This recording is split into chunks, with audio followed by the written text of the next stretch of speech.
টাকাটা ছুঁড়ে মারলো কেন?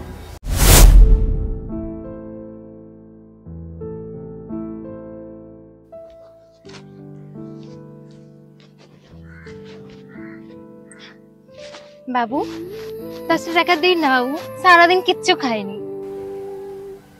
বাবু 10টা টাকা দে না রে, সত্যি সারাদিন কিছু খাইনি, 10টা টাকা দে না। আবার এসে গেছিস? বললাম না নেই। আচ্ছা ঠিক আছে দাঁড়া। কি বিরক্তকর ব্যাপার, তোদের জন্য না একটু শান্তিতে বসতেও পারবো না। নে যা যা এবার।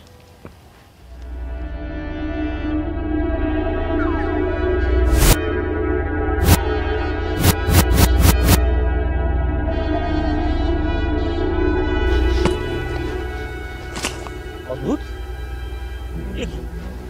টাকাটা ছুঁড়ে মারলো কেন?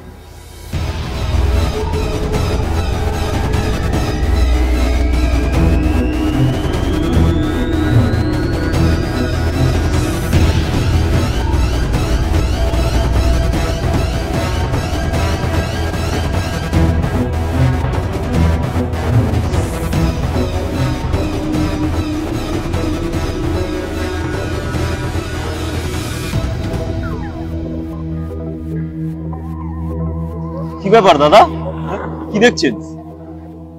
না না, আমি এই মাত্র ওনাকে 100 টাকা দিলাম, আর উনি টাকাটা আমার মুখের উপর ছুঁড়ে দৌড় এখানে পালিয়ে এলো। তারপর দেখি এখানে কান্নাকাটি করছে। আমি তো কারণটাই বুঝতে পারছি না। বুঝেছি, ও কিছু না, আপনি যান এখান থেকে। না না, সে তো আমি যাবো, কিন্তু আমি তো বুঝতেই পারছি না। আমি 10 টাকার বদলে 100 টাকা দিলাম, আর টাকা ছুঁড়ে ফেলে এসে এখানে দেখি কান্নাকাটি করছে। কারণটা কি? আরে দৌড় মশাই, আপনি কি পুলিশের নাকি এত কৈফিয়ত জিজ্ঞেস করছেন? দেখুন দাদা, প্রশ্ন করাটা কোনো অন্যায় না, প্লিজ আপনি এভাবে কথা বলবেন না। আমি তো বুঝতে পারছি না এটা কেন হচ্ছে এরকম। শুনুন তবে, আজ থেকে ঠিক 6 মাস আগে এই বিকেল বেলায় ও ভিক্ষা করছিল।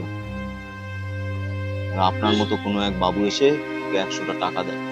তারপর আর কি, ওকে গাড়িতে তুলে নিয়ে যায় আর ওর উপর পাশবিক অত্যাচার করে। তারপর যখনই ও 100টা টাকা দেখে তখনই এরকম হয়ে যায়। সে কি, সত্যি খুব মর্মান্তিক একটা ঘটনা। So sad. আসলে ব্যাপারটা আমিও বুঝতে পারিনি দাদা। দোষটা আসলে আপনার না, যারা এইসব অসহায় মেয়েদের নিয়ে এরকম অত্যাচার করে দোষটা তাদের। আর কি করবে? খুব খারাপ লাগছে শুনে কথাটা। দাদা বলছি যে কিছু মনে করবেন না, আপনি ওনাকে তাহলে এই টাকাটা দিয়ে দিন।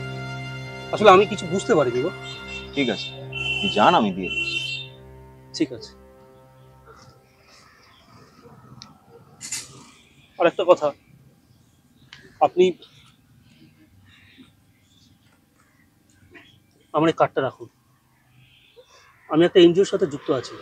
আচ্ছা, আপনি প্রয়োজনে এই মেয়েটাকে আমাদের ওখানে নিয়ে আসবো, দেখি ওর জন্য কিছু আমরা করতে পারি কিনা।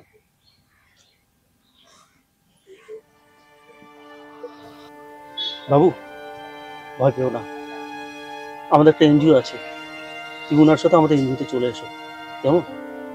চেষ্টা করব যাতে আগামী দিনে তোমাকে অন্তত ভিক্ষা করে খেতে না হয়। এসো, আসি দাদা।